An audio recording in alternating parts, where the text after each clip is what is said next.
Hi, guys. Welcome back to another episode of Forbidden Depths. Today, we're going to be talking with a very amazing, educated individual. His name, of course, is Master Joshua. He is an educator, he's a facilitator. Overall, he is just this glowing, warm individual that I've been following for a little while now on Twitter, and I've found that he's super accepting. He wants you to know, to learn and grow in the community. So overall, he's an amazing person that you can reach out to if you want a very in-depth understanding of yourself, because he's extremely enlightened. He's been on this self-love journey that has kind of given him experience and insight to be able to help others with their journey. So I highly suggest reaching out if there's something that you're just kind of lost. Just if you want to just find your way, he is a very good resource for that. Also, you can visit his page on Twitter, which is at Master Joshua NYC. And he has in his bio a link for all of his amazing things that he offers. So I would highly suggest that. And he's based out of New York, and I guess the biggest thing is whenever you are trying to find someone that is compatible with you, someone that helps you grow as a submissive, as a dominant, as a switch, as just a human being in general, make sure that you're being honest with yourself, because if you're not being honest with yourself, there's no way to test compatibility. Ultimately, that's the journey that we're on. We're on the journey to educate, to make ourselves more informed and aware, to have growth overall. And if you're not honest with yourself, you can't do that, especially not in the BDSM world, in the sex worker community. So be honest with yourself and find something that works for you. So let's give a warm welcome to the amazing Master Joshua and see what he has to say about all of these amazing aspects of the community. Welcome back. Thanks for your support. And let's get started. Okay, so thank you so much for being here today. First, I want to go ahead and say I've been following you for a little bit now. You were suggested by Mistress Rogue. She's super, super amazing. And she was actually featured on the podcast. She had said that you have some amazing insight and that you're an educator. I then went to your Twitter and I see that you are not only an educator, but you're a facilitator, you're a producer, you're a spiritual counselor. Like, you have so many amazing qualities. So I'd like for you to kind of just introduce yourself to the podcast and let's get to know you. Awesome. Thank you. Thank you, Mistress Rogue. My name is Joshua. I'm also known as Master Joshua in the BDSM and leather community. I've been doing professional domination for over a decade. I found my connection and purpose. I found my connection to God, the universe, and purpose in my profession. I produce content. I'm actually looking into getting into adult content personally with what I enjoy doing with my partners, Right. because for me, when you have that level of intimacy with the person you're with, like the sky's the limit. They make stories off of the stuff that really happens. Um, Yes. and ultimately, I think a few of my major goals are to legitimize BDSM as a form of therapy, and not just therapeutic, but as a form of therapy, simply because the space that we hold as sex workers uh, is to fully accept the person as they are. Yes. And that in and of itself brings a level of self-acceptance, self-awareness, self-forgiveness, depending on the level of investment that the person we're working with has within their own journey too. Mhm. Um, I do end-of-life doula work solely in the arena of helping people speak their truth before transition, Mhm. to witness someone either coming out the closet or talking about difficult experiences in life that they haven't had space held for them, Right. because it's important. I have a leather family brother who's in his mid 70s who's never come out to his family or friends or peers. Hmm. And the thought of him transitioning out of life without ever speaking his truth is kind of painful. And what I would like to do with that work near the end of my life is to write a children's book based around belief, purpose, and intention. Yes. It's so beautiful. It's so Thank beautiful. you. Um, so I noticed on your Twitter again that you try to empower your clients to take back the power in their own lives. So I've noticed that over I've been in the community a while too, and I've noticed that over the span of my career and the curiosity for myself whenever I started doing research, the majority of the people that got into BDSM or sex work had some kind of trauma that kind of drew them in, but they used it to kind of liberate themselves and turn into something positive. And then they ended up kind of reaching out, helping other people, kind of helping spread the power that they didn't have previously. Have you noticed that? Is that something that seems pretty common to you? Um, yeah. Majority of the folks that I know do. As you're speaking about it, I'm running my life through that Mhm. scenario too. And I've recently gone down the ADHD rabbit hole. Okay. And for a long time, I thought I had sex addiction. Mhm. And I've spoken to a few mental health professionals around that, and some of them didn't believe in it. Some of them did. But when I learned about the symptoms of ADHD around impulsivity, uh, and a whole ton of other stuff, Right. but the impulsivity was what was keeping me locked under the grip of sex, Mhm. the power of it. And through BDSM, personally, I found my strength and value in connections and relationships. And that helped kind of uncouple me from that impulsivity of hooking up. Right. Uh, in that space is where I help others understand their value and strengths in connection and within their relationship with themselves too. So yeah, thank you for saying it like that. I've never went down that path of, well, what about me? Right. Yeah. But a lot of other folks, um, especially in the profession, being a predominantly female-bodied profession, um, a lot of the folks that I know have been objectified and sexualized for their whole lives. Mhm. And this profession empowers self-embodiment, autonomy, Yes. uh, consent in arenas that most of these folks never, rarely, if ever, had that type of Yes. power. So it's very relevant, this profession as a sex worker and a professional dom. I personally think, and I'm gonna get into, let me give you a definition, Okay. two definitions. Religion is defined how I define it, how one person engages with another through their belief system, right? That's the action of religion. Spirituality is how one engages with themselves under their belief system. Now, whatever belief system you put in is choice, right? Some people Right. put in Christianity, Judaism. I put in leather culture Mhm. and karma as my belief system. And what I do, what happens there is the space that a sex worker holds is, in essence, God's work, right? Because we're holding space for people to be okay in their skin, and we're Yes, to witnessing love their existence. themselves. Yeah, yeah, and that's a big deal. Yes. Um, I I went to visit a friend of mine who had relapsed, and I hadn't known they relapsed until I walked into their place, and it was the most amount of drugs I had ever been around. And they were a sex worker too, and they Mhm. were there with four other women, ranging from, I would say, early 20s, late teens, maybe up to their 40s. And I Mhm. mean, it was like walking into a movie set. There was bricks of coke, and there was a ton of other stuff there.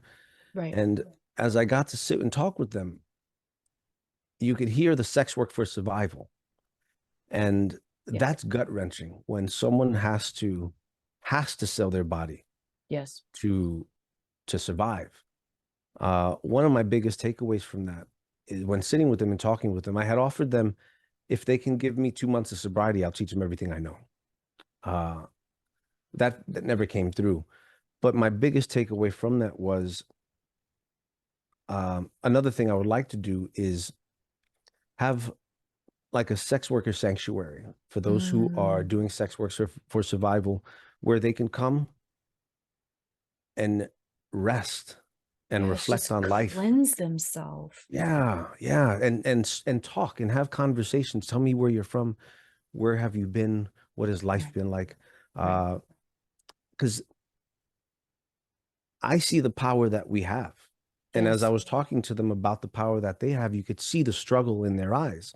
Mm-hmm. And it took me back to when I was a teenager, in my early teens, here in New York City. I live in New York City. And back then I lived in Hell's Kitchen, which is near Times Square. This is around the time Disney was starting to move in, and all the sex workers out there. Uh, it was like you see in the movies from New York from the 80s, right? The sex workers line up the avenues Mm-hmm. down near Times Square. And I mean, your mother's a prostitute used to be your mother's a prostitute on 42nd used to be an insult, right? Because Mm-hmm. that was real. Right. And on my way home one day from watching a double feature for $6, you can't find that again. Uh, I stopped and I asked a couple, tell me about yourself. Right. And I developed these bonds that lasted months. I mean, as a teenager, it was a long time. Right. But for months where I would go and hang out with them at night and I would just observe and witness what they would go through. Yeah. When I ended up at my friend's house that relapsed, it took me back to that feeling of when I was a teenager. The difference is back then there wasn't much I could do, Right. but now there is. And I have the intention of doing that, of being able to create a sanctuary for those doing this type of work for survival, because it's, in my opinion, I'm blessed to have this opportunity. Right. I'm thankful that I've connected with thousands of people on various levels and heard thousands of stories and have helped people work through their own stuff. Right. And that itself is just a very, very beautiful thing, because it was like you had this curiosity early on to kind of help people, but you didn't have the means to. And then you grew into this person that you now kind of have the means to, you have the connections to, and you're making it happen. So you consistently stayed true to that cause. And I can say that not everyone stays that committed. So it's super awesome that you have. Thank you. It took some time for me to see how all the dots connected. Right. Because like I grew up here in New York. I joined the military. From the military, I was in law enforcement for like a decade. From there, I went into executive protection. I was doing bodyguard work for executives and royal families. And in Mhm. that time, by then I was in my early 30s. Mhm. And it's like I didn't quite start grasping understanding who I was until my early 30s, Right. and admitting to myself what was making me happy and what was making me miserable. My relationship with sex started at 12. I mean, well beforehand, I'm sure. Right. Sensory input when I was 5 or 6, I would get turned on by my aunt's nylons and things like that. But Right. when it came to energy exchange and understanding the roles that we play, uh, BDSM introduced that to my life in my 20s, Mhm. about. And there's no looking back. It's like once you open that door to self-acceptance and introspection and self-actualization, Mhm. why would you go back? Right? Why Yes. would I go back into a closet? It's like finding the amazing things inside of Pandora's box. You can't put those back in the box. It's Yeah. part of who you are at that point. You've took the step and realized, hey, this is who I am. And I'm going to start loving myself for who I am, not who people expect me to be. So that's super powerful, because there's a lot of people that are even 50, 60, 70 years old that don't know who they are. They're on Yeah. this journey and they don't even know who they are, because they haven't taken the time to understand and accept themselves, because society says, oh, well, you're not supposed to do that, or you're not supposed to be that, or that looks bad on you. So they literally became reclusive and then didn't accept themselves. So that's kind of the mission that we're both on. So it's really, really cool that it's really, really cool that it was suggested for me to speak with you. I feel like you just have so much information, and it's that wholesome information that you really know you can learn something from and you can help others with. It's not just like a fact that you're like, oh, that's cool. Like the things that you do and the things that you say can literally leave a giant impression on someone. It can help them develop as a human being, not just a sex worker, but as a human being. So I find that very, very beautiful. What I have my new tagline, my new saying or slogan. I got to figure out Hmm. what I'm going to call it yet. Is I trick people into being good human beings under the guise of great sex. Yeah, I love it. I love it. I didn't see that in your bio. I think you need to add that to your bio. Yeah, yeah. Because it's true. It's like what I'm asking you to do is to be truthful with me. I don't care Right, what you do outside of me, but right. once you walk in that door with me, I expect transparency and integrity. Um, Yes. and I'm going to ask you the hard questions. And like my intake form takes 4 hours to complete Hmm. because I need you to have an inventory of your own life Yes. so that when we sit and talk, I'm not asking you the run of the mill questions. I need you to be confident in your answers, or at least to Right. have some self awareness on what you know and what you don't know. One of the big ones that happened last week, there was a gentleman who, people that come to me, they come to me to self actualize, to learn who they are, to accept Hmm. who they are, to ask questions, and to understand if this lifestyle is for them. Right. And the trick for it is this lifestyle's for everybody because everybody has something. Yeah, you just You gotta give find me your corner. exactly, you give me 5 minutes and I'll get it out of anybody. Hmm. Because what I need to do is I need to show you how you can relate to me, not how I'm defining you. Right. And once you can relate to the emotion or the feeling behind those connections, then it's like, now I see it. Hmm. And then we have the coupling. It's he most of the men that come to me are in their late 40s and up because of that reason that you had mentioned. Yeah. We put on so many masks. Yes. Midlife crisis, I believe, is hitting the wall with those masks and saying enough's enough. Yes. And what people do, they buy a car, they burn their lives down, they buy a house, they do something to change the exterior when it's Hmm. not on the outside. It's Hmm. all on the inside. Yes. And that's what we chisel away. We chisel away. And then once you have that feeling of being visible and being accepted, why, like, just like myself, why would you close that door back? Yeah. And what I also do in that counseling through that is, well, how do you keep this level of integrity everywhere all the time? Yes. Because I don't want you to run out there and start screaming in the streets, I'm kinky, I'm kinky, I like Right. sticking things in my butt. No one Right. cares about that. Well, some people care, but Right. that's not the purpose of all. That's Yeah. not the purpose of it. The purpose of it is to feel seen and heard in yourself. Yes, to feel like it's okay. Like when you're a child and you don't feel comfortable to talk to certain people because you don't feel like you can be yourself. Adults continue that over to adulthood. There comes a time where you have to say, I'm going to love myself whether you do or not. I'm going to accept myself and care for myself because that's part of self love. That's part of self care overall. Mentally, I found that so many people struggle on, even like on the surface, and you can visibly see it because they were told that there are parts of themselves that they need to hide. And that's very discouraging. Just being a human being, not even in the kinky world, but to be told, you need to repress this part of you because we don't like it. We have to A learn, very, very big deal. Yeah. yeah, we have to learn to, I don't give a fuck if somebody likes it. That's part of who I am. And there's people out there that will accept me. There's people out there that will love me. There's people out there that are just like me. And a lot of people don't understand that. There's somebody out there that's like you. There's somebody out there that will accept you, that will be like, it's okay. It's okay to want to stick stuff up your butt. It's okay to want to smell feet. It's okay. It's okay. As long as Yeah. everyone's consenting, everyone's of consenting age, uh, run with it, Yes. right? Run with it. You know, when it comes to amputating things and stuff like that, I'm no medical professional, but Right. when it comes Right. to consent, like, give us autonomy. Let us be okay with our choices. Yes. And that's the other hard thing about this profession is across the country, across the world, you can't consent to assault and battery. Yes. You know, you can't consent to these types of some of the type of play that we engage in. Mm-hmm. Why not?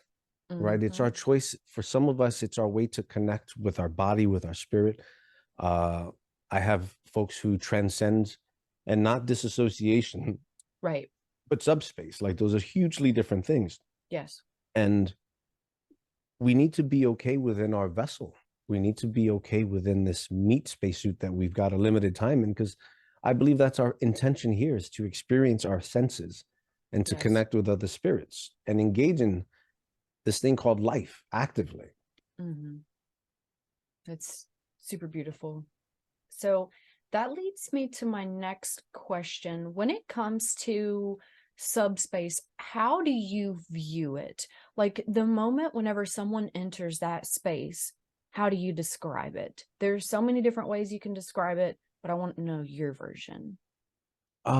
It's almost like a Zen space, um, uh, uh, an aura of bliss where they're not out of their body, as in trying to avoid it, but almost out of the body, observing it all and Yes. feeling it all on the many different layers.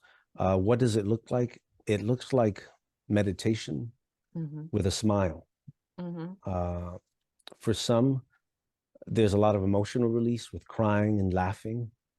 Uh, but it's like someone who's having a really good time. If you drink alcohol, it's like a light buzz. Mm-hmm. If you smoke marijuana, it's like a light high, Right, like you're right? elevated. Where you're feeling the energy transfer, and you're Mm-hmm. flowing with the music that is either playing for real or playing in their head, but there's emotion to it. It's almost Right. like a pulse. Mm-hmm. I think I've experienced subspace personally twice in Mm-hmm. my life, which is a little difficult to say, right? Mm. Because Right. we're the administrators of freedom and experience. Yes. Oh my But for goodness. us to find a place where we feel safe enough isn't so easy, right? Because I've been doing Yes. this to the point where when I decide to bottom, I'm observing everything that's happening.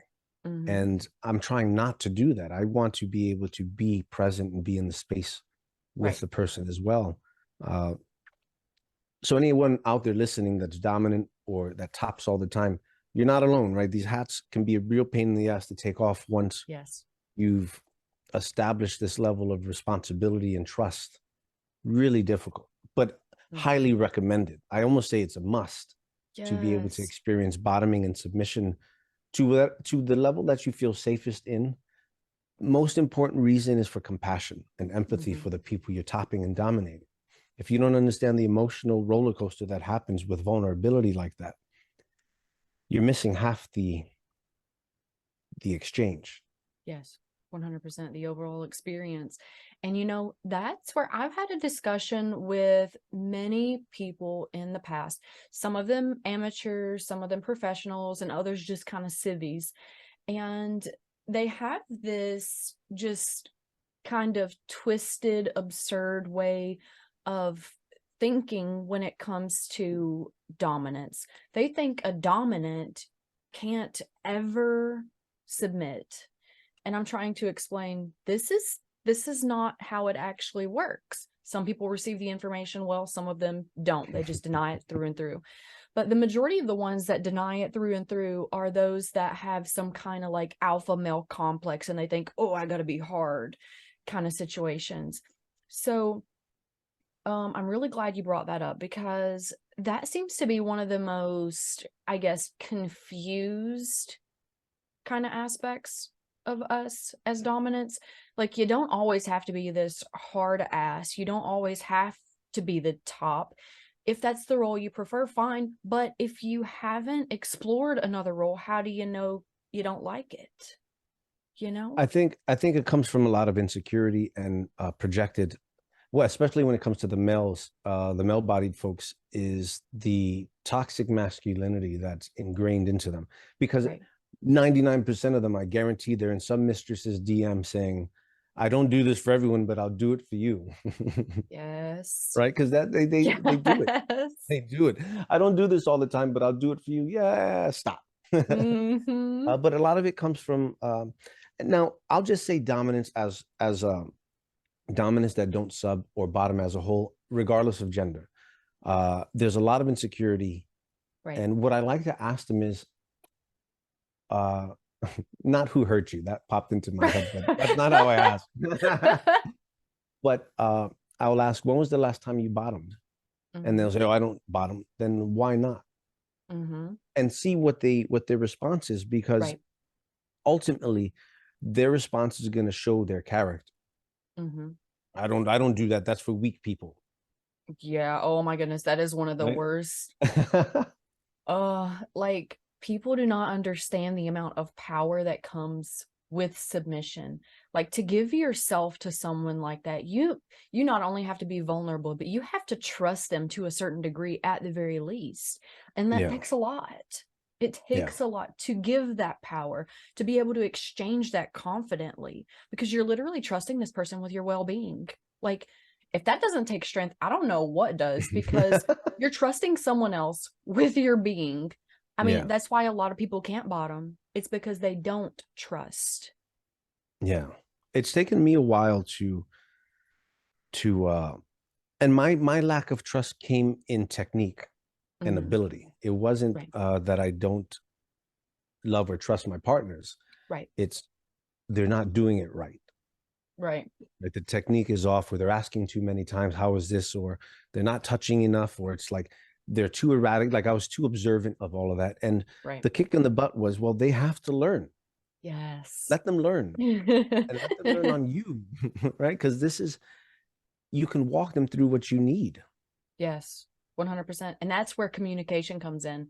Communicate, communicate, and over communicate, Yes. because people can't read your minds. It's so funny. You say that. You say that. The gentleman that was here last week, um, this came up. People can't read your minds. He goes, because I asked him, I go, well, what are you feeling today? He goes, I don't want to say whatever you want to do because that puts it all on you. And I know you're not Right. a mind reader. And Mm-hmm. how often do you hear that? Whatever you want, Yeah. mistress. Yeah. What it Like boiled all the down to time. was it's not whatever you want. What they're really saying is, I don't know my options. Yes. I don't have a clear understanding of what can I ask for? What can I do? What does this mean? Yes. And when I reflected that back to him, I had an aha moment, because it was like, that's the language I'm going to use whenever I come across someone that says, I don't know, whatever you want to do. Mm-hmm. Is it because you don't know what you want? Mm-hmm. And it's like we give them permission to say that. And Yes. then, if you're going to let me lead this dance, there's a lot of trust in that. If you don't know what you want, you're leaving it up to me to read your body. Mm-hmm. So are we clear on that? Right? And Right. when they agree to it, then we can go. Now, I'm thankful and I'm lucky enough that I've become really proficient at reading minds and Mm-hmm. bodies, because we're not that complicated. While we Right. think we're all complicated and unique and there's no one like me, we're all the same, Right. right? We all have the same emotions, the same joy. Joy feels the same way. Fear feels the same way. Laughter, happiness, sad, all of it feels the same way. It all Mm-hmm. just looks different. Yes. That's all. It just looks different. So, what makes you feel beautiful? What does that look like? Mm-hmm. Tell me, because I need to know, because that I can't read, but you've envisioned that in your head. Right. So it's like the language that we use is vitally important. I wish I knew about language and the importance of a big vocabulary in school, because for me it was, I hated going to school. And Yeah. I if someone told me the purpose of having a grand vocabulary, a large vocabulary, is so that you can deeply articulate exactly what it is that you want out of life, I'd be all on board with that. Right. Right. But instead, they were testing me with spelling and this and that. And it was like, it was overwhelming. But at this Right. point in life, it's like we can we can empower ourselves. You know how they say words are spells? That's exactly what it is. Yes. You put, if you can say exactly what you're looking to get, you'll get it. It's like Right. going to McDonald's and ordering a cheeseburger with extra onions and 2 patties, Right. right? I can say, can I get a cheeseburger? And I'll get the cheeseburger how they make it, or I'll get the cheeseburger with extra onions and 2 patties, because Right. I had the language for it. I Right. simplify it like that. But the way that it's worked for me has been that clear. If I can say exactly what I'm looking for, I will get it exactly back. Mm-hmm. And that all goes back to kind of knowing what you want in the first place, or exploring. Because if you don't explore, you could never find yourself. Yeah.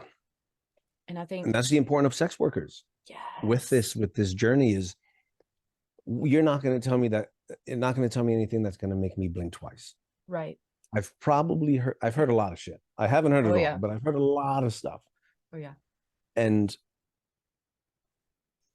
to see the instant change in people, the positive instant change, we as a professional dom, the space that I hold sometimes has more healing potential than their conventional therapist, because I get to connect back with you.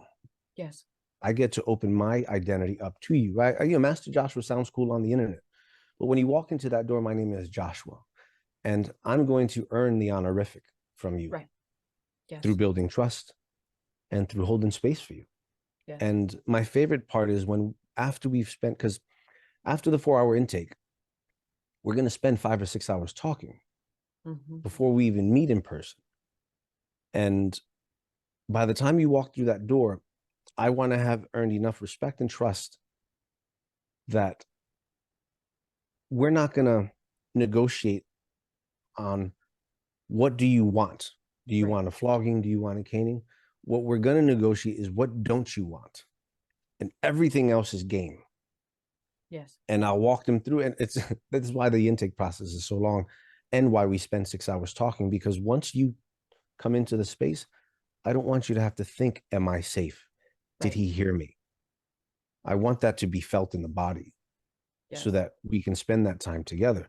And while we do cover the wide gamut of things, I'm probably not going to put my hand inside of you the first time we meet.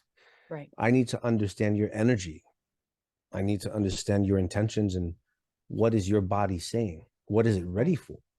Because Yes. what you 100%. think it's ready for to what it may be ready for probably aren't going to be the same. Mm-hmm. I've had people come in and, oh, I want to be beaten like those boys on the videos, bloody and pulp to a pulp. And I'll look at him. I said, are you sure you want that? Yeah. Yes, master, I want that. So we'll get into it. And sure as shit, a few minutes in, it's too much for them, Mm-hmm. including the warm up. Like, I don't just jump off the deep end. I make sure that I go through my paces to make sure that Right. I'm comfortable with the progress. But Right. once it gets intense, it's like, wait a second, is this what it feels like? It's like, yeah, dude, this is Mm-hmm. what it feels like. Do Yeah. you want to change direction? Right. Yes, sir. Right. And there's no shame in that. Like, communicate. Don't make it a bad, environment, or just a bad experience overall, because you don't want to be like, that might be too much for me. Maybe it's not what I wanted. Like, if you have a safe word, which you should have a safe word, then you should Yes. be like, hey, maybe I use my safe word. Maybe this isn't what I want. And it's okay for that. Anybody that respects you and is a true dominant will take care of you and accommodate. Now, someone that's like, oh, well, pussy, just take it. That is not somebody that you want to practice with. They are not safe, and they don't care about your well-being. Do not practice with somebody like that. Period. But Professional or yeah, personally, anyone that doesn't have safe words, huge no-go. That's a huge red yes, flag. I, yes, I've been with my partners varying from 5 to 7 years. And have we ever had to use a safe word? Maybe once or twice. We don't even go into those realms of needing to. I mean, if anything, right, if it does come up, it's out of discomfort in a position, right, or maybe something's going on emotionally and mentally where we have to dial it down or just change direction. right. But they're necessary. They're very Yes. necessary, like safety calls, very necessary. And it And a doesn't have lot to of be some people, kind of big, crazy, fancy word either. It could just be stop. Maybe that's your safe word. yes, just Because Plain sometimes in the English. moment, yeah, it's hard to remember words. Like nobody remembers pineapple when they're in pain. Like just stop can be efficient. But you Yeah, have to learn to communicate. I've found that a lot of people don't even know how to communicate whenever they have like start sessions with me. And like you were talking about with the therapy previously, I've recently had a client now for around a year. And I remember after the first interaction, he was super excited to have another. Well, after that second interaction, he's like, I'm just addicted to the atmosphere. I'm addicted to you as a whole with every way you go about everything. He's like, I've had more progress with you in 2 sessions than I've had over a year with my therapist. And I'm like, that's what we're here for. It makes you feel like you're appreciated, and not every sub can do that for you. But 100%. in those moments where you get that, you get it elevates us. It's like, I'm glad someone appreciates all the time, the effort, the research. Yes. Because there's no degrees.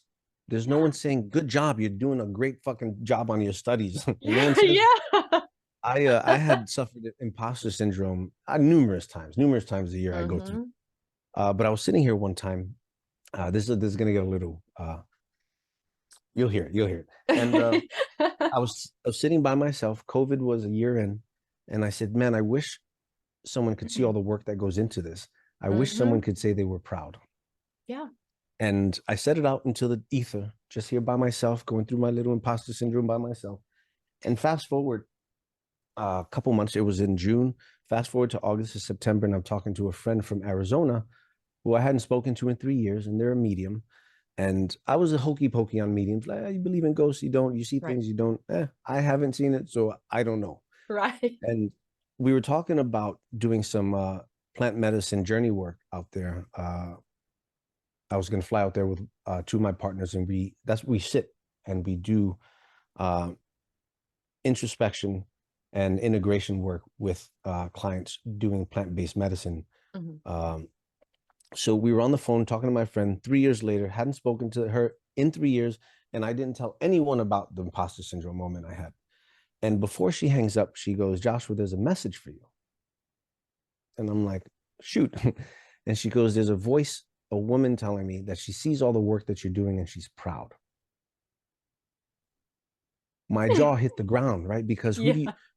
when we suffer that imposter syndrome, it's real. And Yes. who is there to help bring us back up?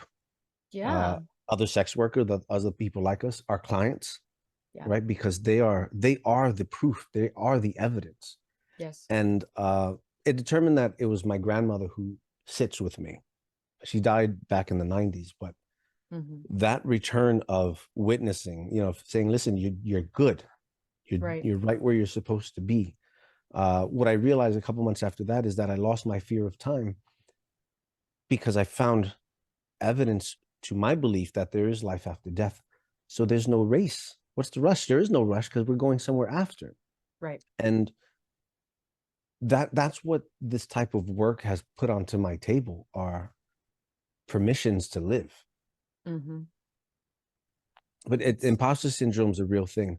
Uh, what you had mentioned around communication, a lot of people don't know how to communicate. When I was going through that imposter syndrome, what I was doing was building up our people before kink intensives Mm-hmm.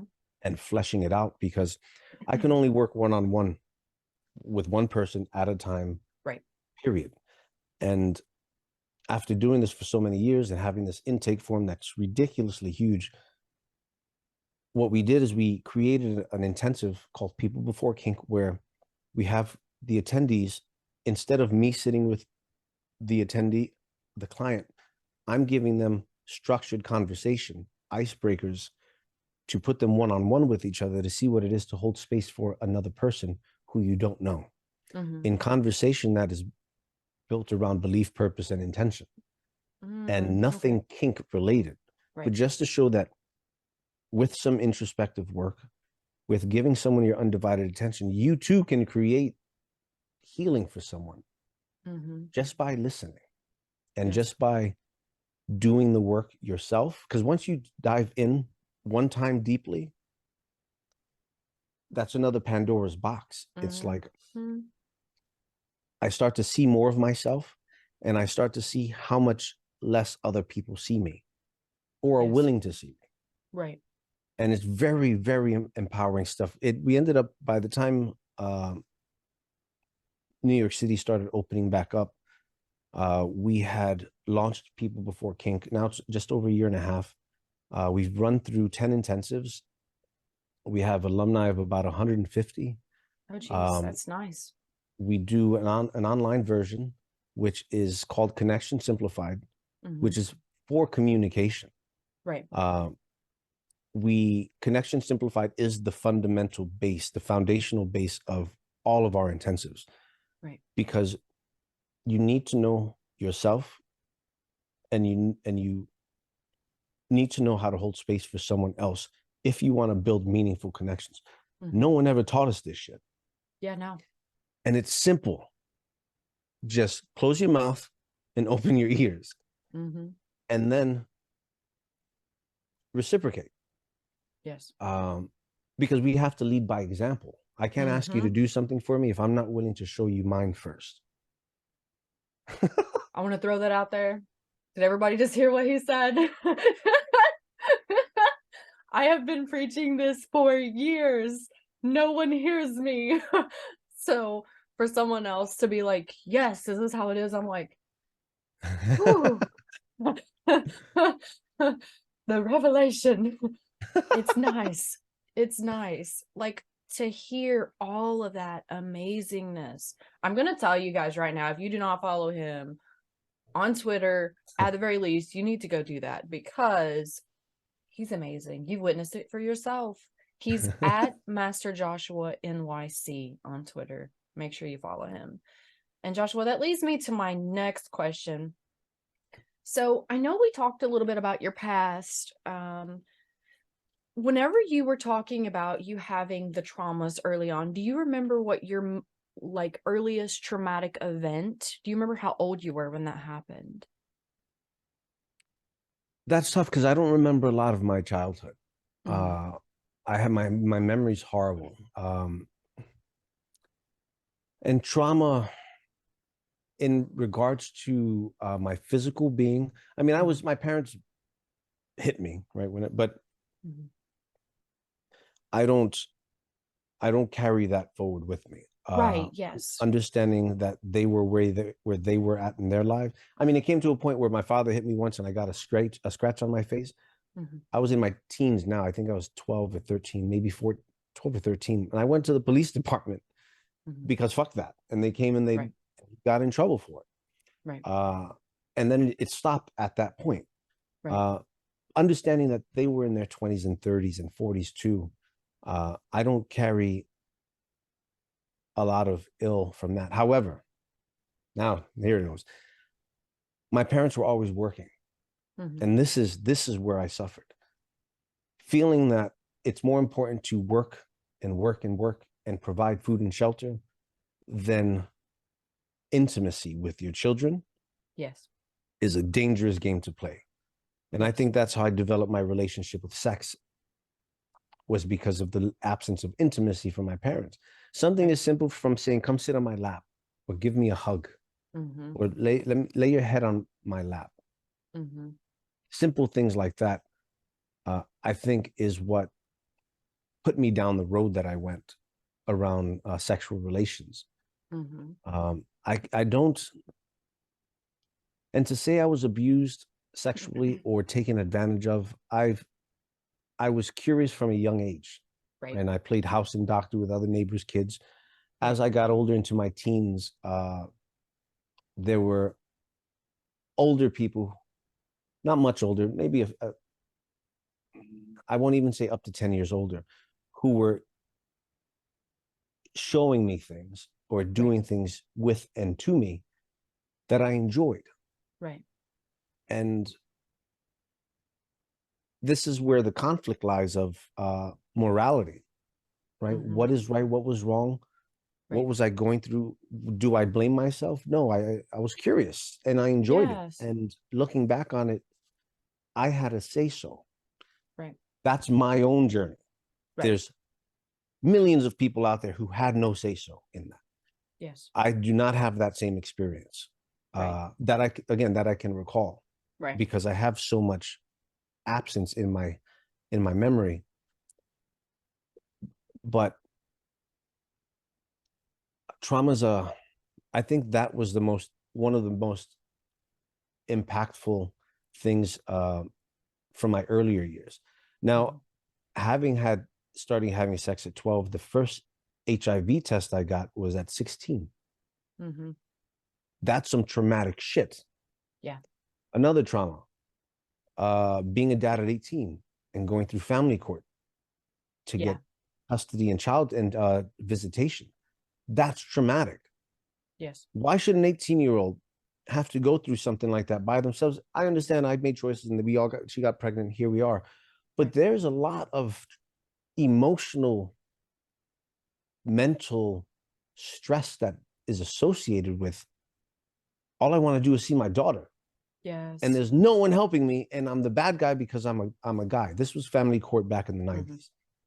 Thankfully, the system has changed a lot. But this put me into a tailspin with my relationship with women, because I felt like I didn't feel like I got robbed of my relationship with my daughter. Right. And it took me many years to reconcile that it's all for a reason, and it's not because they were doing it to me. Right. But that's some traumatic stuff that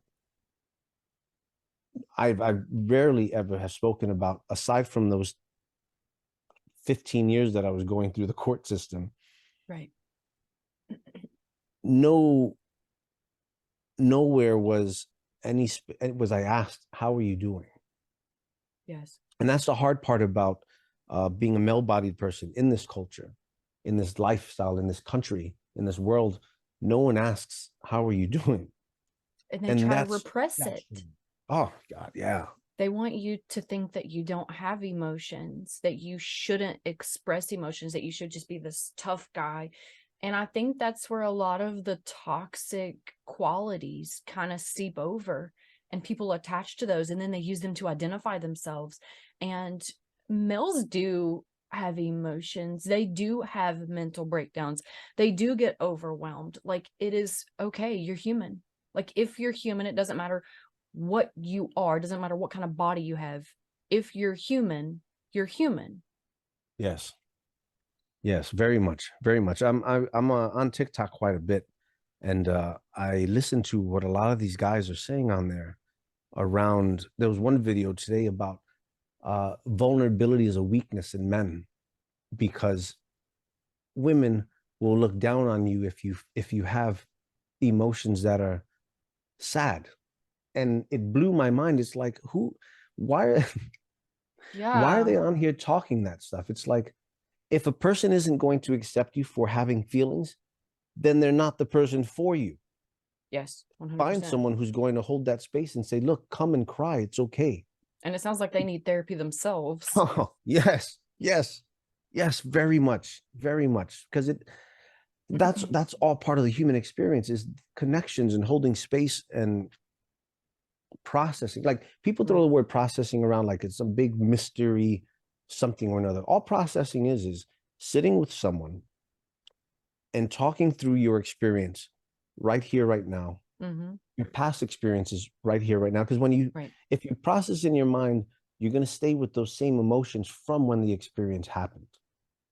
If you're processing verbally with a person here today from an experience that happened years ago, you get to reflect on it. It could even be weeks or days ago. You get to reflect on it from a calmer state. Right. From a place where you can observe what you're saying in real time. Yes. And reframe a lot of that. And you're not in an emotional mind state where you're kind of compromised. Because let's be real, whenever your human emotions take over and you're compromised, nobody thinks clearly. Like, it doesn't matter how you compose yourself. If you're in an emotional mind state, you're going to make decisions based on that emotion.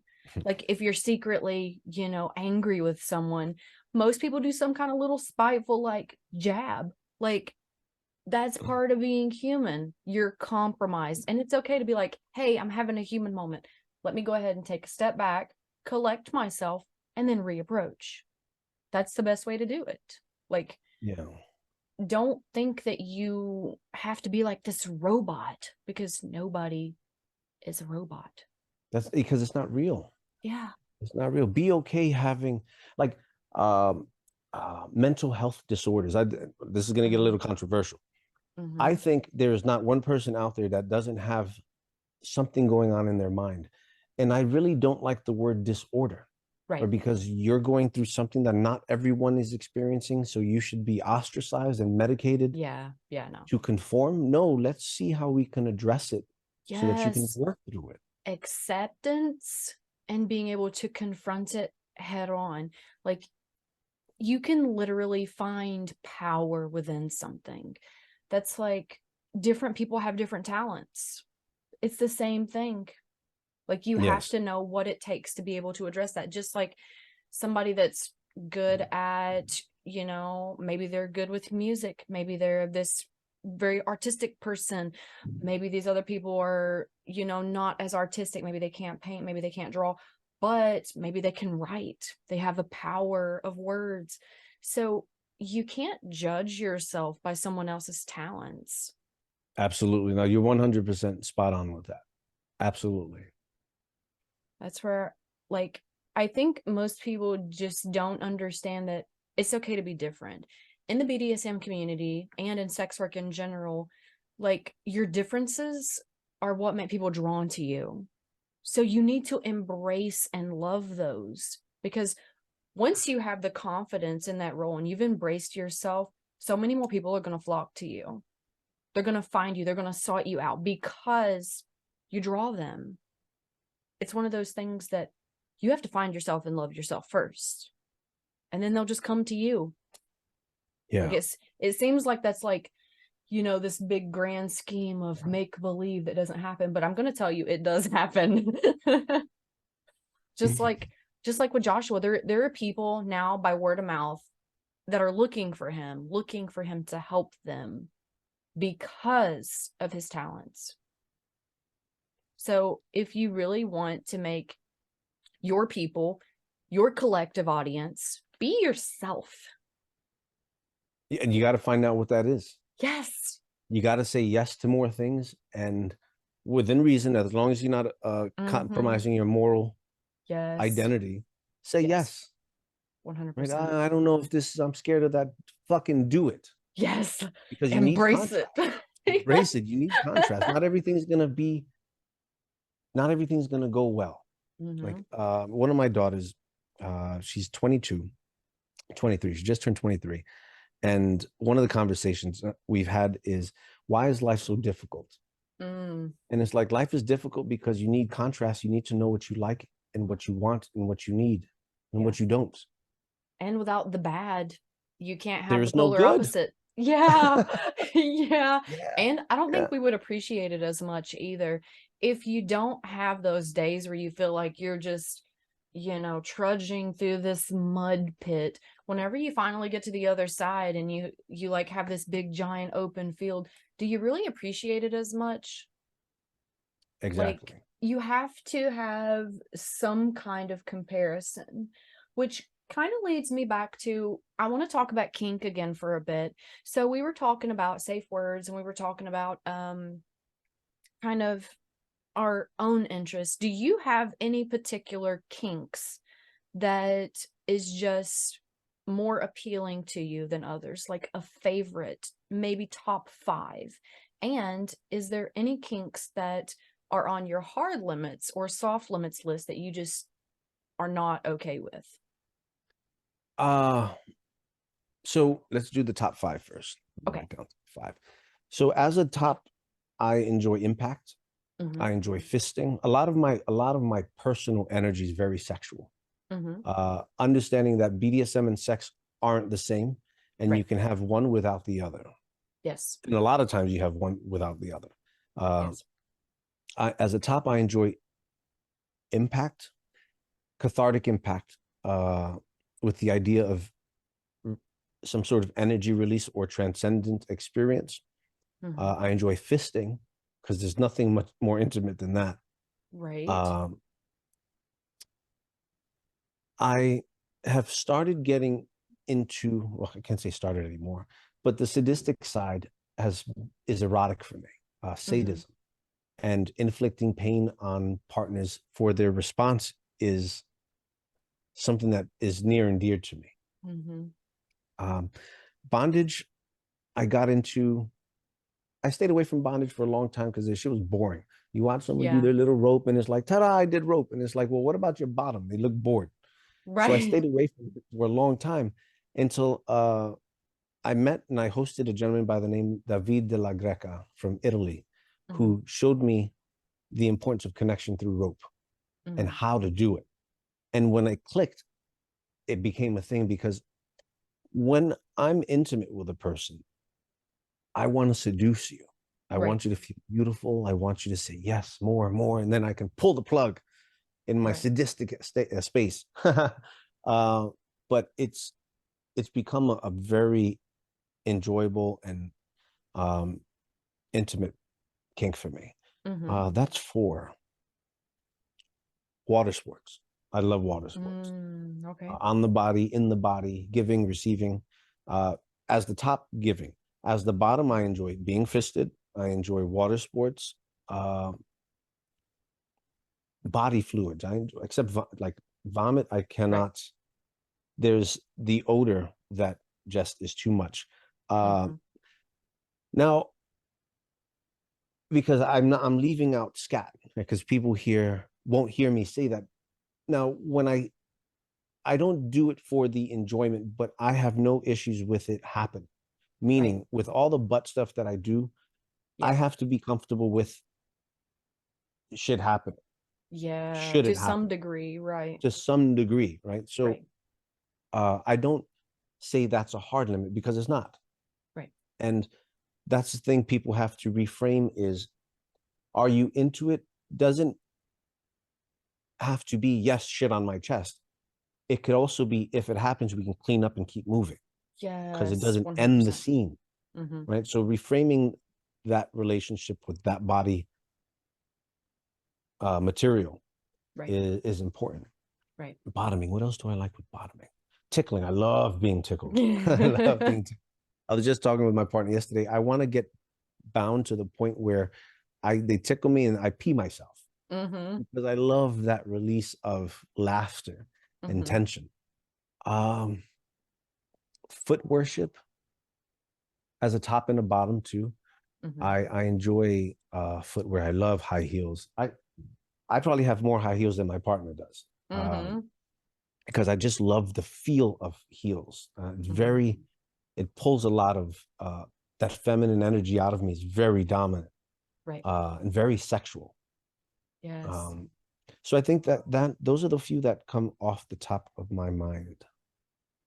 For hard limits, it all depends on my relationship with the person, except for Mm-hmm. the vomit. The vomit is really intense. I can't, Right.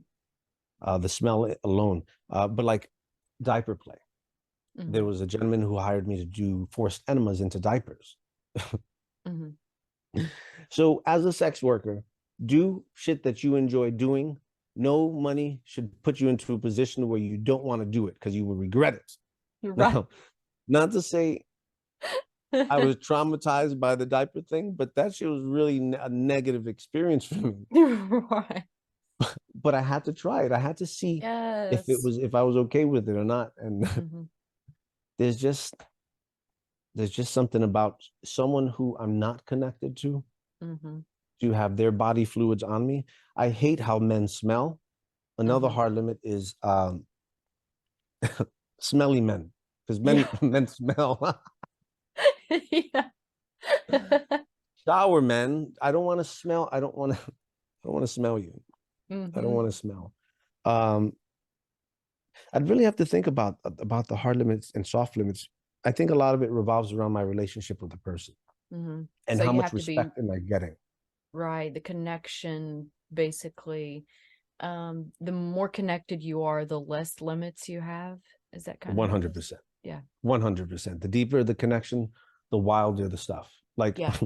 I swear, the content I want to make is like real life stuff that we do Hmm. all the time that people make porn off of, and it's not even it's actors, Yeah. right? But Yeah. like, you'll see.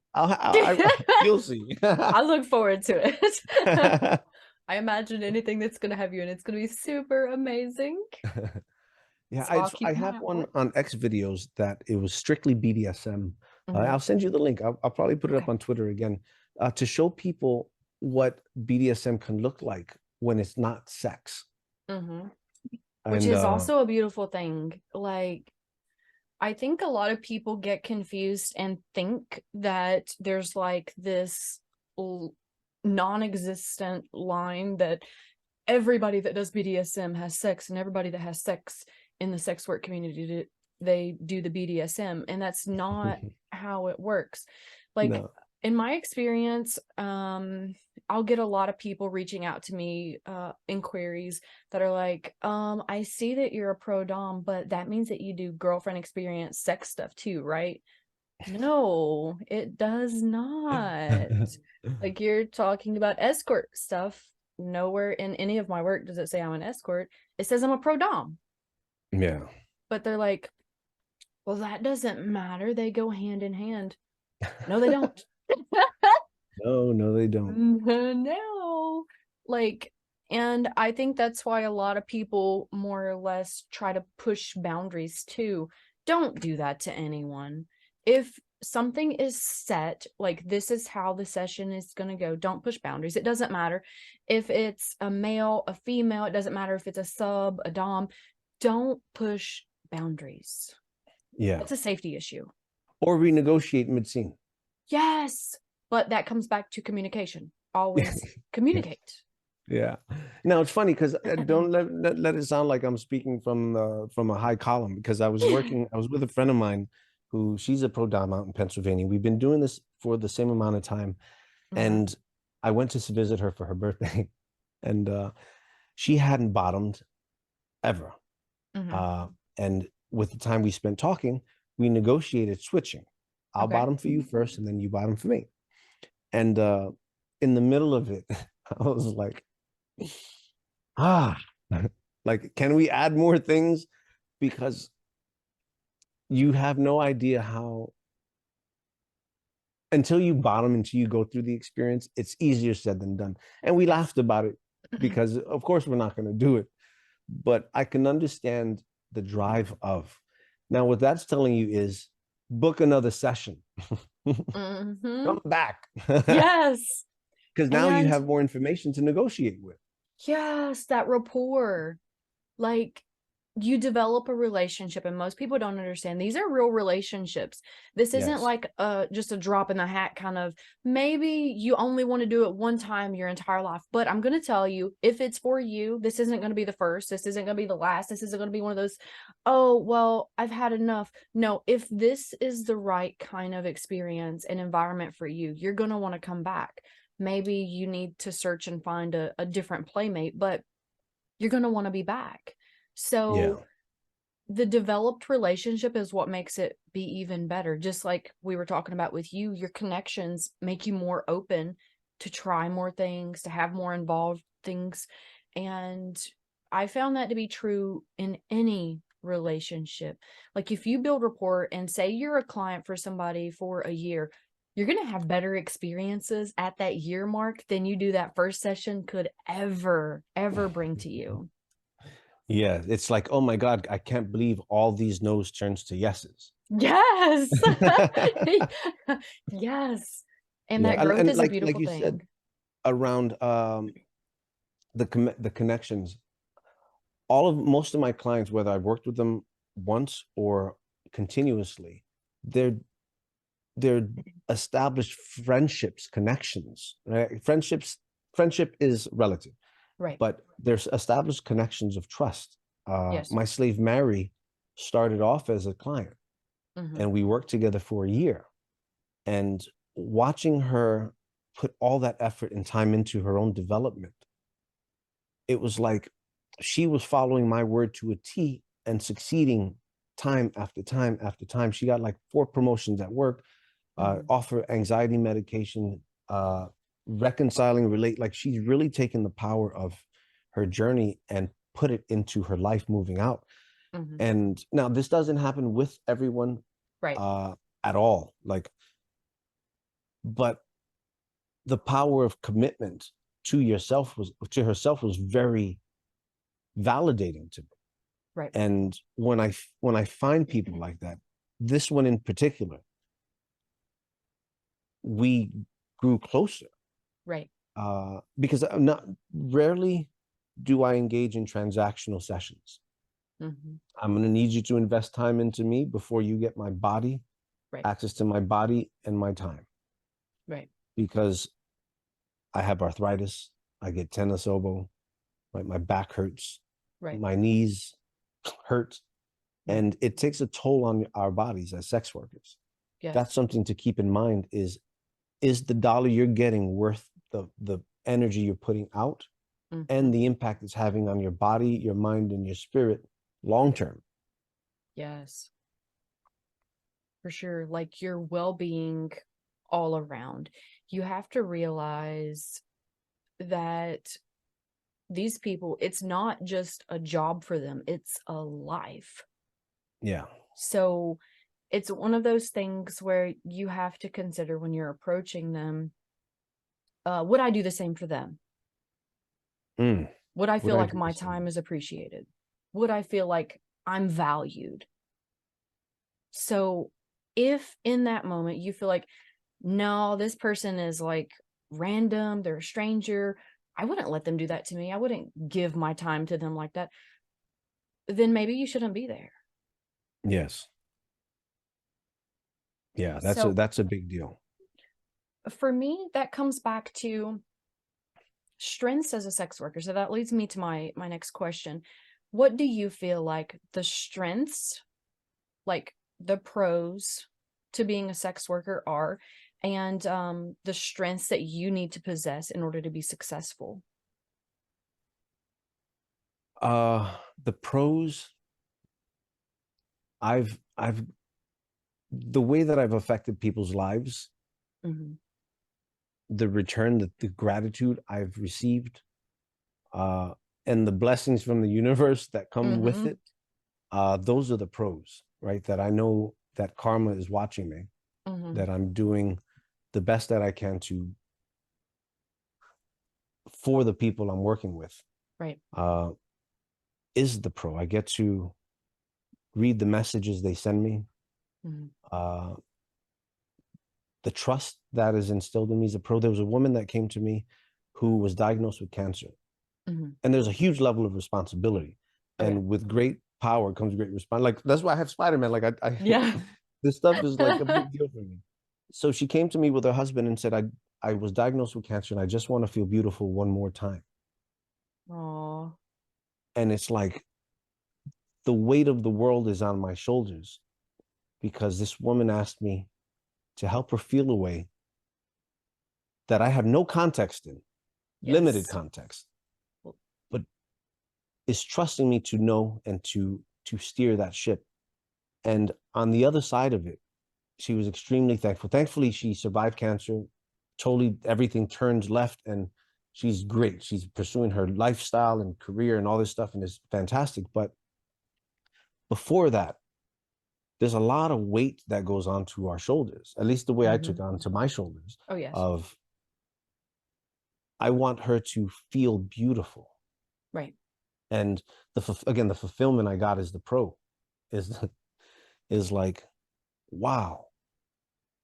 There's a gentleman that I work with who's a priest. He's been a priest for 40 years. Mhm. And after our first session, I had to walk him through his relationship with God. Mhm. I did, a priest who's been a priest since I was 3 years old. Yeah. Wow. Like, if I can't say thank you enough for the trust and the respect to walk a priest through his relationship with God, and he's got a congregation of thousands and he does the same thing for others, it's like there's some soul fulfillment in that, Yes. some huge soul fulfillment. Those are the pros. What's required for me? integrity, transparency, all the pillars of uh, and practice of what the leather culture presents, I think is necessary in doing this. Ultimately, leather is a belief system like any other belief system, uh, with the exception of, and when I say that belief system, I do mean other religions, Christianity, Catholicism, all that stuff. Because if you Right. strip down what the humans preach of the book to what the books really represent, is be a good human being. Don't be a dick. Right? Tell Yes. the truth. Don't lie. Don't compromise. Stick up for yourself. Help your Right. neighbor. Love equally. Stuff like that. Right. This is the same thing. In addition to accepting other people's sexuality as they are and encouraging, like, listen, do it. Yes. Because this is what we're here. We're here to enjoy the whole experience. Right. Don't let anyone else's shame shut down your light and desire. 100%. Find and love yourself. Love yourself, Love, damn love it. yourself. And easier said than done. But, Yes. and what does that look like? What does loving yourself look like? It's not always, self-care isn't always bubble baths and scented oils, right? Self-care is cutting people out of your life that Yes. isn't serving your growth, that are Yes. holding you back. Uh, painful stuff, painful Dealing stuff. with Self-love, traumas, painful. having Yeah. therapy, like your mental health is huge for self-care. And that goes back to cutting people out of your life. It doesn't matter if they're family, it doesn't matter if they're like friends, if they're distant relatives, it doesn't matter if they're just random stranger on the internet that's just like typing you a message that's just like, oh well, you're no no no no, you're gay, blah.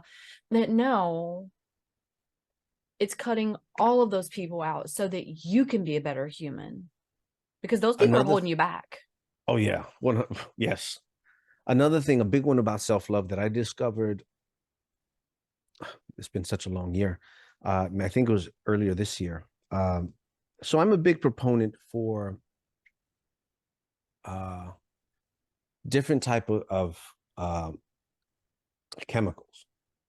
By that, what I mean is sometimes I engage sexually with MDMA and LSD, and the open-heartedness, the open-mindedness that allows me to connect with my partners is groundbreaking. Now, Right. one day I was here by myself after my slave had left, and I was sitting in front of a mirror, and we had done MDMA earlier in the day, and I was still coming down from it, but I was still sitting in front of a mirror, and I said to myself, I got into a little uh, reflection on how I've never given myself permission to explore my own body, sticking things in my butt, essentially, ultimately. Right. Because how can I ask someone else to do it for me if I can't even guide them to do it for myself? If I've been too ashamed to explore myself, how can I leave it up to my partners to do it? Which in turn made me feel like a huge hypocrite, because here I am telling others, do what you have to do to live your fullest life. And here I was having not done that. Right. So for any listener, give yourself permission to explore your body by yourself. What does that look like? That looks like those examination gloves that aren't latex. Neither, I forget what they're called. Reason why I say no latex is because if you're allergic, that's the last thing you want to do. Get lube, a lot of lube. Get doggy pads or chucks. Get a mirror, and go to town with yourself. Yeah. Give yourself permission to love yourself. Yes. Because once you can do that, then you can really guide someone through what do you like and what do you don't like.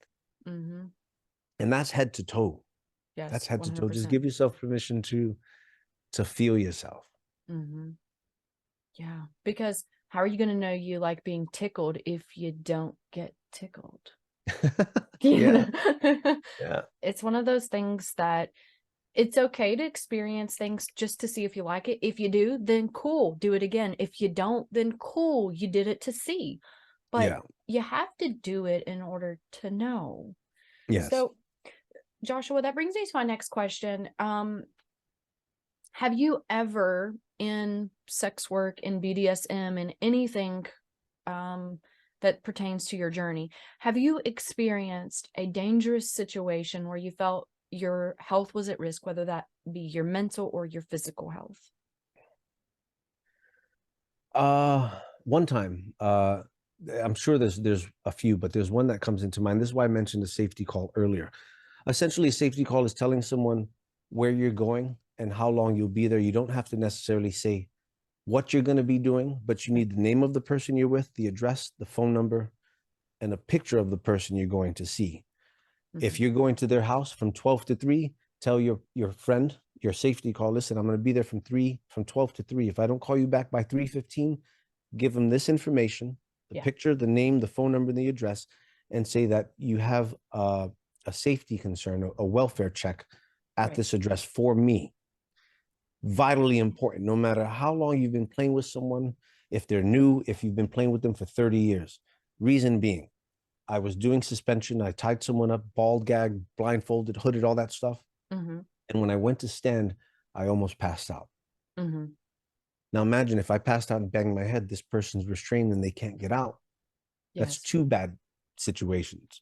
Yes. And the relevance of the safety call, right? If you show up at the apartment, you've just wasted 45 minutes, an hour when I could have been getting first aid Right. or when the other person can be having been rendered medical care.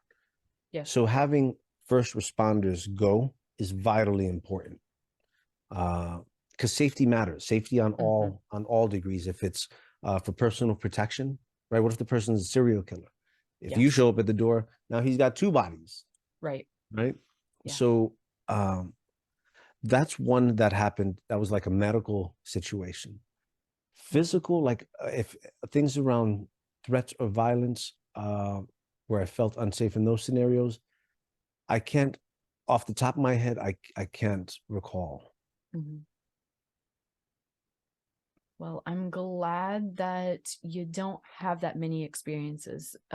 It seems that people that are kind of more established and that are in it for the love of BDSM and sex work itself, that kind of aren't doing it out of desperation, they have less incidences where they're unsafe or they feel in danger. And then I found the people that are kind of doing it more for, this is the only way I can pay my rent, I hate myself kind of situations where they're kind of more desperate. Those are the people that kind of have the more dangerous interactions, which is very sad. But through talking to people and observing over the many years I've been in sex work, it seems like that's pretty consistent. Have you seen something like that? Yeah, 100%. I mean, because you're sacrificing, you're putting things at risk because you have to, Hmm. right? I need, I'm $100 short. They're gonna cut off my lights. What do I do? Right. Absolutely. And you're not wrong for it. It's just a shitty situation to be in. Yes. 100%. 100%. So that'll take us to the next question. With your support system, I know you said that you have several amazing mates that have kind of been with you for years. Do you have anyone that is like family or civilian, kind of outside the community, that supports you positively, that kind of knows about your work, that knows about who you are as a person, and they support you with your decisions? Yeah, yeah. I think everyone in my life, because whoever hasn't, I cut them out. Okay. Uh, yeah, like family, close family included, right? Hmm. Because I don't have time to entertain someone else's negativity. Yes. And if you're gonna judge me, I have nothing to say to you. Right. 100%. And that's a beautiful way to look at it because you deserve better. And it's not easy though, like because Yeah, no. for a lot of folks, maybe that's their only support network Yeah. is the family that would judge them if they found out. It's Hmm. really, really difficult, shitty situation to be in. And I think that's why the intention of legitimizing BDSM as a form of therapy Hmm. and helping sex workers understand the power of the work that they do so that you don't have to tolerate the disrespect. Oh, yes. Because while sex work is work, I agree 100%, you still can't walk into a bank and get a loan, Mm. Oh, yes. That right? And is the forever struggle. You literally have to have like a cosigner for anything that you want to do. Yeah. So it's like there's no legitimacy to the work that we do on the level that's beyond sex workers Yeah. and allies. Yeah. So, my last question for you today is going to be very insightful. I'm excited to hear the answer.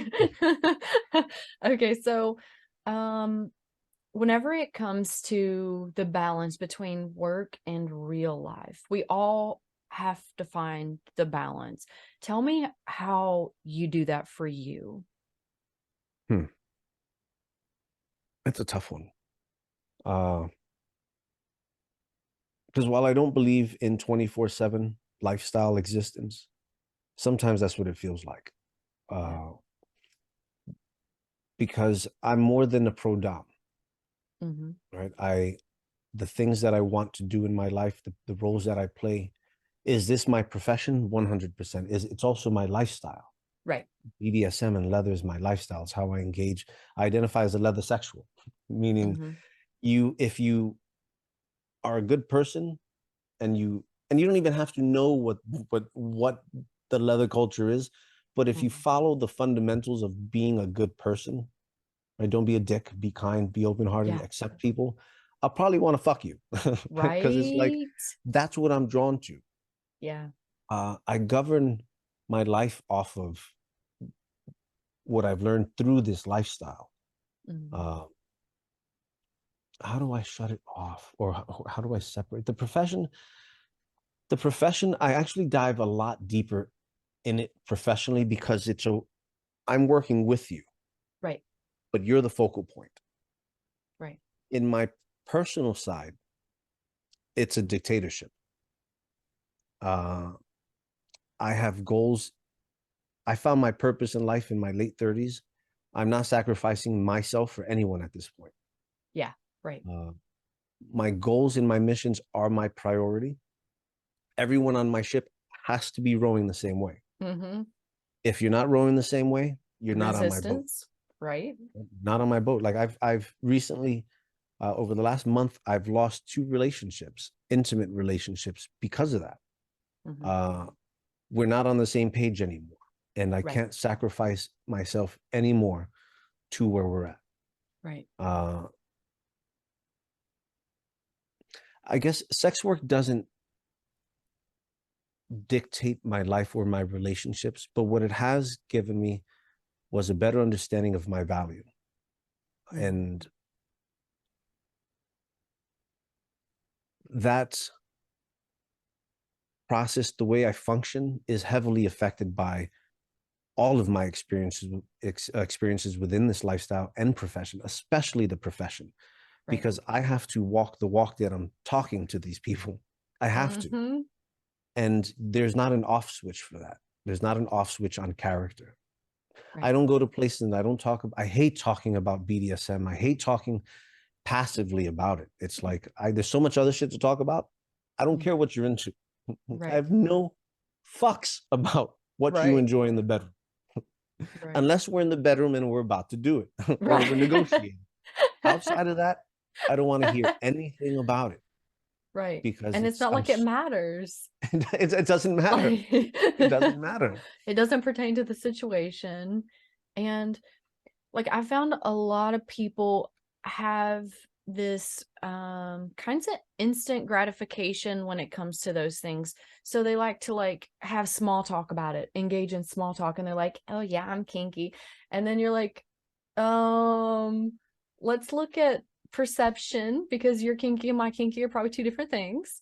Yes. Um because a lot of people just, I guess they don't really educate themselves and then they want some kind of acknowledgement. They want to be like, "Oh, I'm the cool kid too."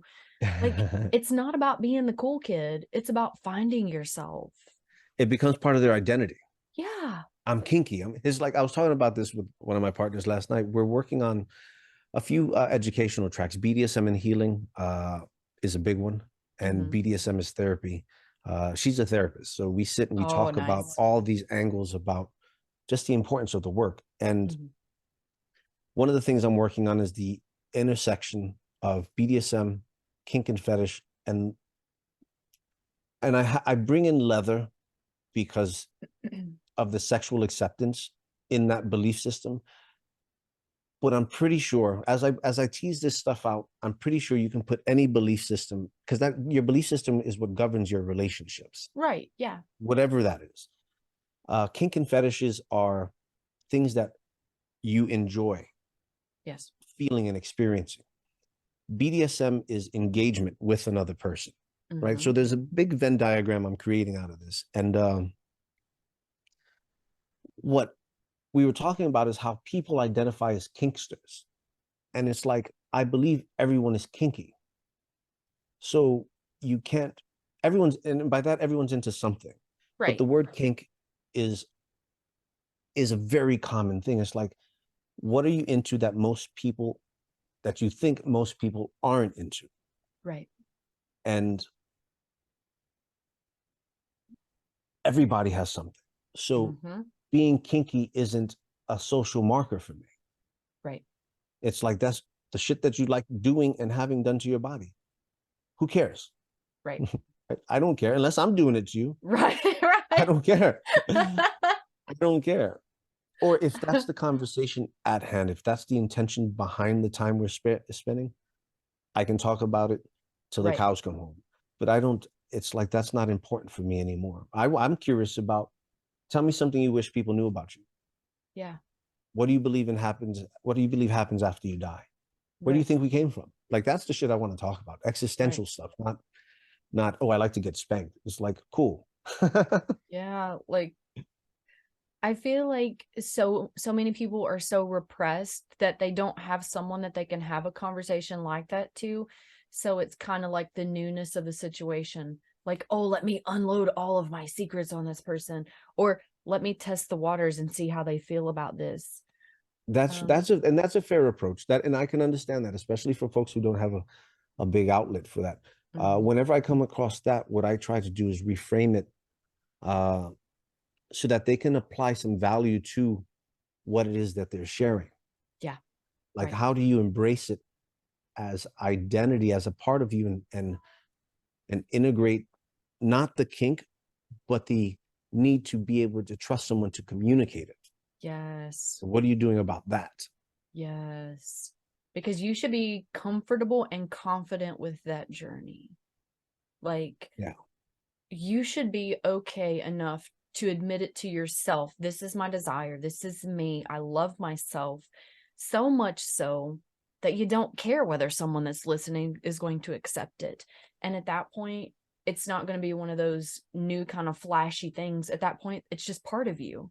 It's just part of you. Yep. Yeah. It's just part of you. 100%. 100%. Awesome. I loved the conversation today. Thank you. Me too. I really appreciate it.